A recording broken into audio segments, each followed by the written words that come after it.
Coming up in today's video, the things I've done to get ahead.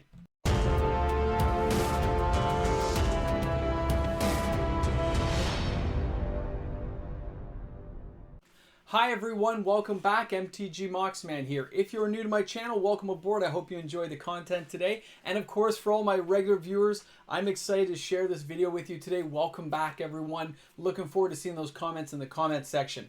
So today's video is about how I got ahead. And I'm going to let people know a few things they didn't know about me during this video. And in this case, I don't mind sharing it. A few personal tidbits will be added in, which most of you are aware I don't put too much of my personal life stuff in here, but we're going to put a little bit in. We're going to start off in high school. Moxman, high school. So in high school, I worked at McDonald's. I had a Mc job. And I came from a house that didn't have money. My parents still don't have money now. And everything was kind of tight all the time. Everything you wanted to do was tight. So I grew up in a house that was used to having nothing. You didn't get to have things. You just learned to live without. My friends got cool like plastic machine guns we could play guns with. I had a stick that I put a nail in and said it was a gun. That kind of way I grew up, and it was fine because I didn't know any different, so it worked out very well. But in high school, I started working at McDonald's. And the big $5 an hour, you can see it wasn't a lot even back then, but it was enough to go on the odd date, go to a party, buy some Magic cards, some Dungeons and Dragons books, and that's what I did with that money. So I didn't save anything from my high school days. I didn't do anything. But at the end of high school, as is inevitable for a lot of people, post-secondary education. I went away to school and I accumulated some debt, okay? Even though I worked a telemarketing job at night and even though I had a dog walking job in the morning, kids who didn't have money going to school and parents who couldn't afford to help you out, you had to go in Canada to something called OSAP where you borrowed money from the government and you had to pay it back. So right here, post-secondary, I ended up with a $17,000 debt. 17 grand. Sucked. I know. But I had to do it because I wanted to finish school. And even though I was working another job, I mean, the place I lived had cheap rent. $400 a month rent for my apartment back then, which was still considered cheap even by those days' standards. But $17,000 debt by the time I got out. Now, remember, I'm a young guy who just got his first job. I'm graduated. I got my first job. I need a blue pen for this one. So my first job, actually I put it right there too though, $20,000 a year. So 20 grand.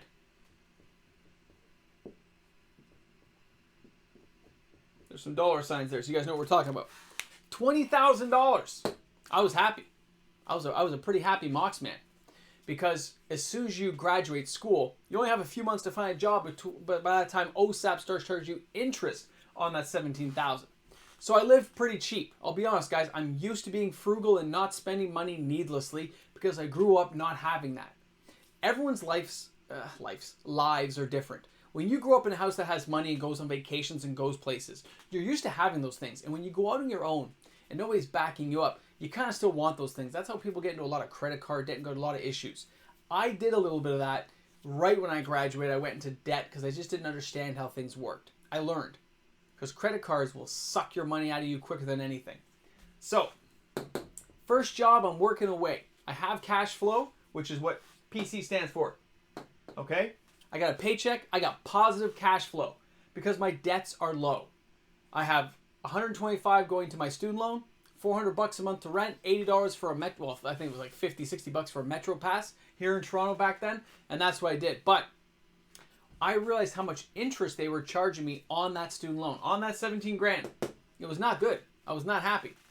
So I had to figure something out. So what I did was they wanted me to take 25 years to pay off that 17 grand. But in the years I got a raise, I would take my raise, whatever it was, and apply it to the debt. Anything.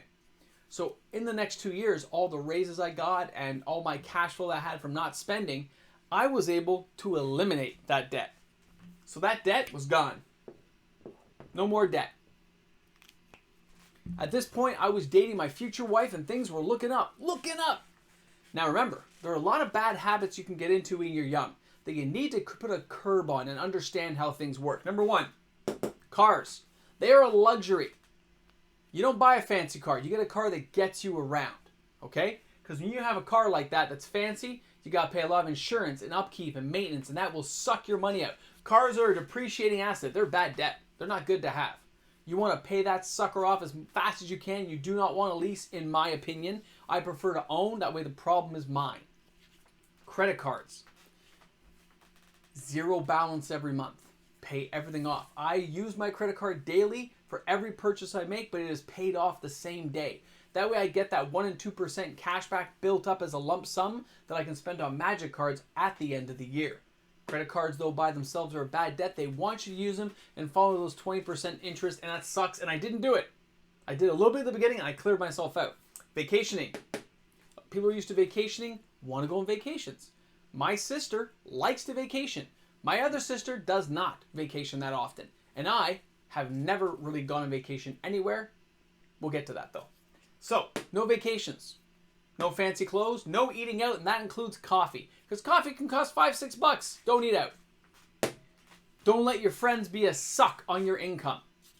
Understand that. They're your friends, but real friends will pay for themselves. And if you want to pay for them because they're lower on funds, that's fine, but it's tit for tat. If they're between jobs, you guys should agree that when he gets a job, he, she, they, guess what? They're going to have to pay you back somehow. Work it out. You don't want that being a sticking point at some point. If you just want to be a nice friend, that's fine. But remember, you got to get out of debt, and you have to look out for your family, your own. So I was big on that. I've taken friends out all the time when they had rough times, okay? But I don't have a ton of friends that I call true friends. I keep that very tight-knit. I don't have that big, broad range of people that expect me to pay for everyone. You're not taking them out for drinks on a Friday night. I don't go drinking out. If I ever have a drink, I have a drink at home. Because drinking out's expensive. You stay at home. You don't spend money in those places. You don't eat out because it costs money. You can make your food cheaper at home. You see where I'm going with this? I was big on it. I mean, my first time eating out, I was like 12 years old. We went to KFC because our freezer broke. My next time eating out, I think, was when I was 16. I started working at McDonald's. So my eating out experiences were quite limited up till the age of 16. Never happened. So I didn't grow up missing any of these because I never really had them.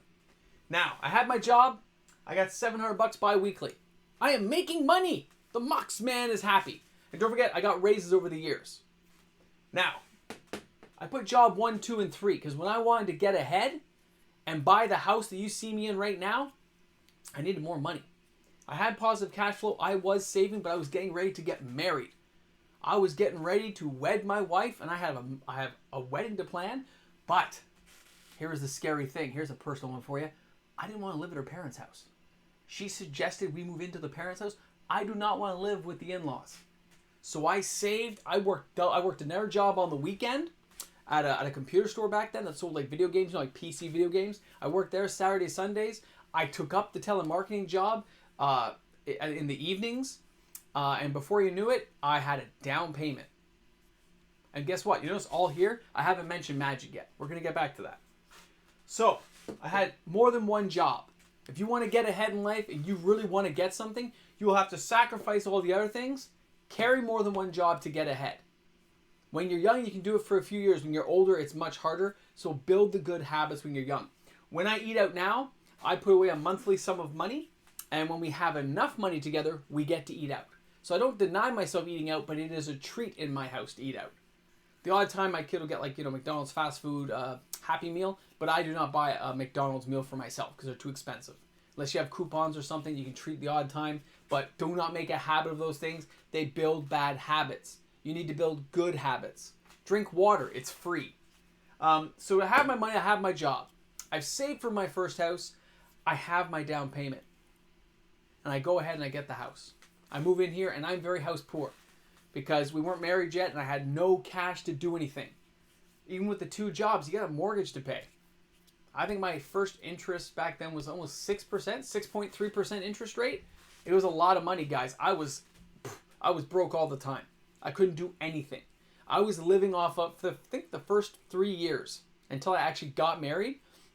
When I first bought this house, I was living on $30 a month in groceries. That's not a lot of money. It was a lot of starches and carbs and French fries from an old deep fryer. It was horrible. I look back and go, I was living off ramen noodles and some frozen veggies I would throw in. And some cheap hot dogs I would chop up and make like multiple meals out of it and eat the same thing every day. I didn't intend for that to happen. So you have to plan well.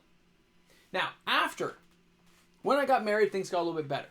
I had more raises coming. I'm making more money. I started diversifying. So I have this beautiful house. That's an asset. Even though it has debt, it is an asset in the future. Okay? Because you're actually paying yourself. You're paying down the debt, which makes the home go up, and the home increases in value over the years, just naturally because homes are harder to get. And this is a detached home. And we're in Toronto, so you can already imagine how much a home like that is for those of you who are in the Toronto area. Now, that all said, I wasn't done. I wanted more, which is kind of funny because I haven't vacationed. I haven't done these things. I had my magic cards, and I was just suggested by someone that magic cards had gone up a lot. So I went down to 401 Games, and I sold a couple of cards, and I made a lot of money. Like, they went to the store and got cash, but guess what? I didn't think. That was another young mistake of mine. I didn't go back at 27 and see what these cards were worth. I just took their word for it. And yeah, I was probably getting 40, 50 cents on the dollar. Some Black Lotuses went. Some Power 9 cards went. I have made mistakes.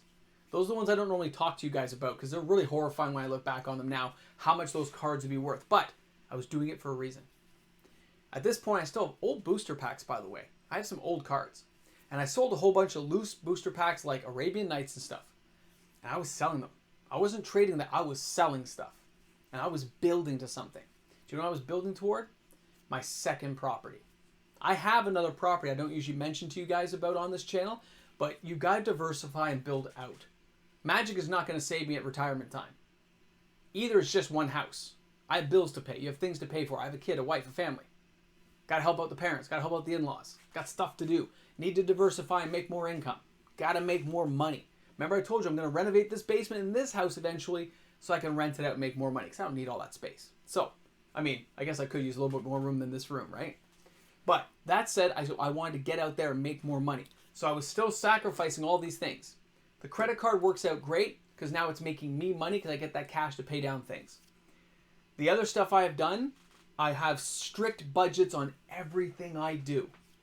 See this here where it goes house, Magic the Gathering, maybe a lot of money, second house. Now what's next? Nothing. I went to YouTube. And I'm broke all the time because I have a second property. But I don't mind. Because although I'm not making money, I have maximized the cash flow to the point I can make right now that things are pretty tight. But they were pretty tight all the other times as well.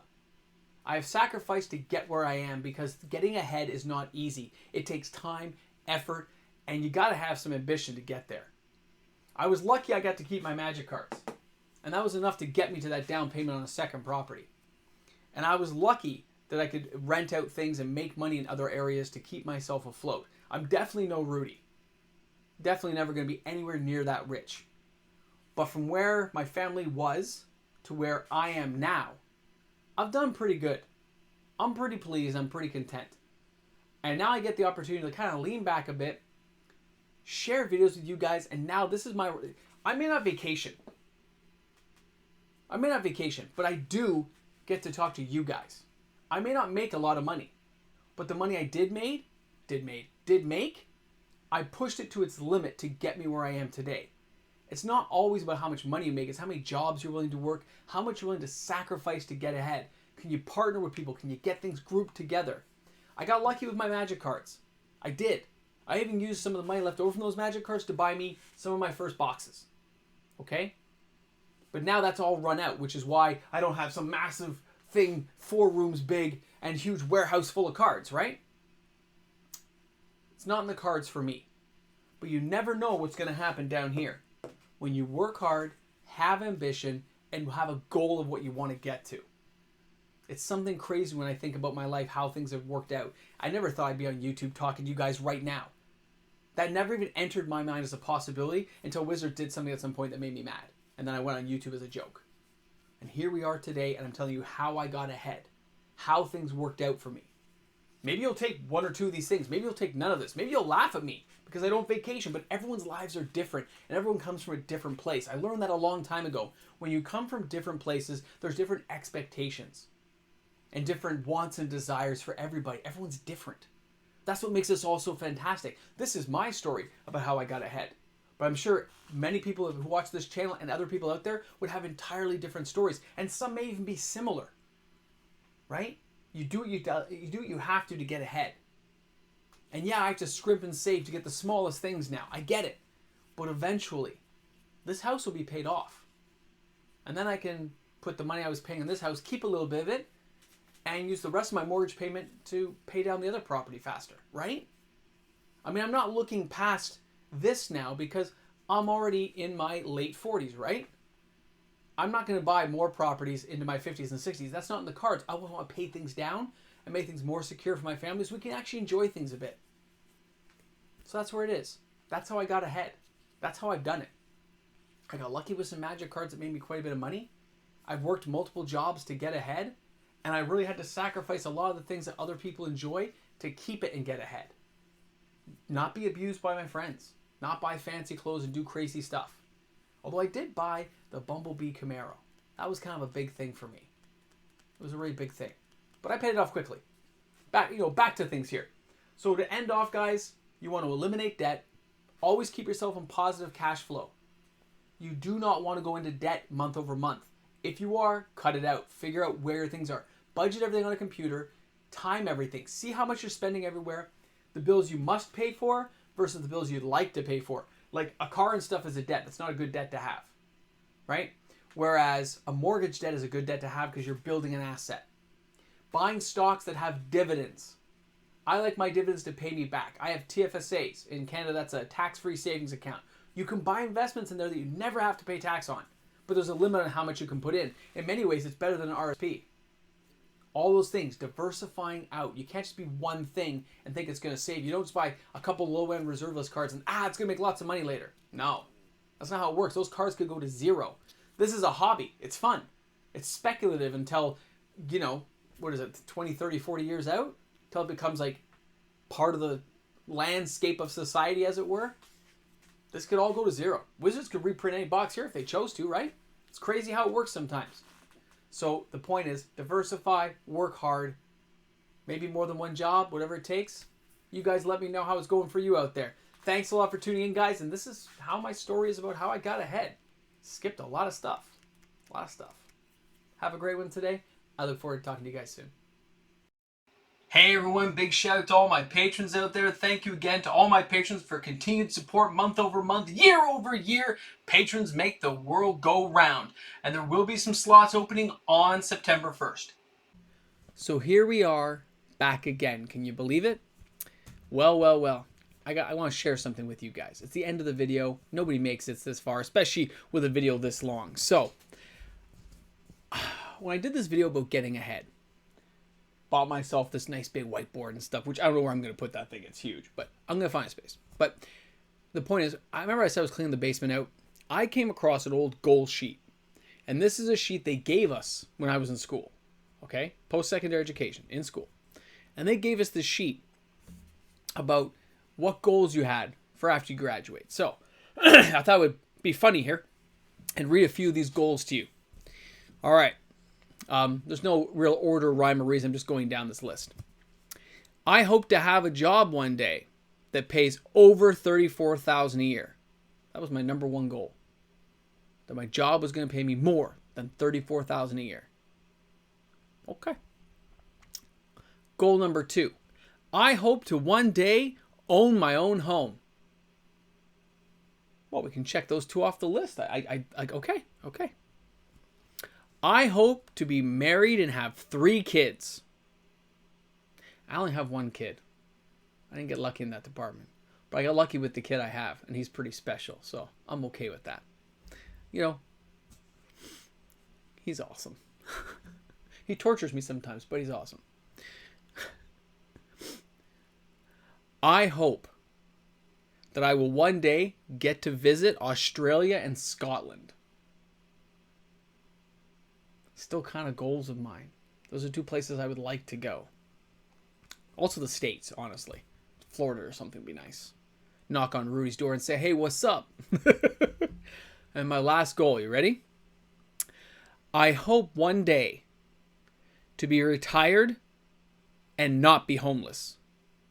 How depressing was I? Look at that last one. Retire and not be homeless. As you can see, my goals and aspirations were really different back in, 1999? You know, it's a long time ago when you look back and you see how you've set yourself apart from back then to like now. It blows my mind. Like I said, you notice nowhere there it said go on YouTube and yak to people. It's funny, man. It's funny.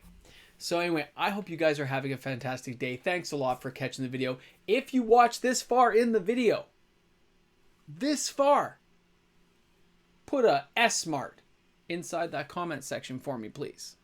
You never know how special that could be. All right, guys, thanks a lot for tuning in. Don't be a stranger. I look forward to seeing you guys tomorrow because, I mean, you know, it's going to be Friday, which will be awesome. Have a great one, everyone.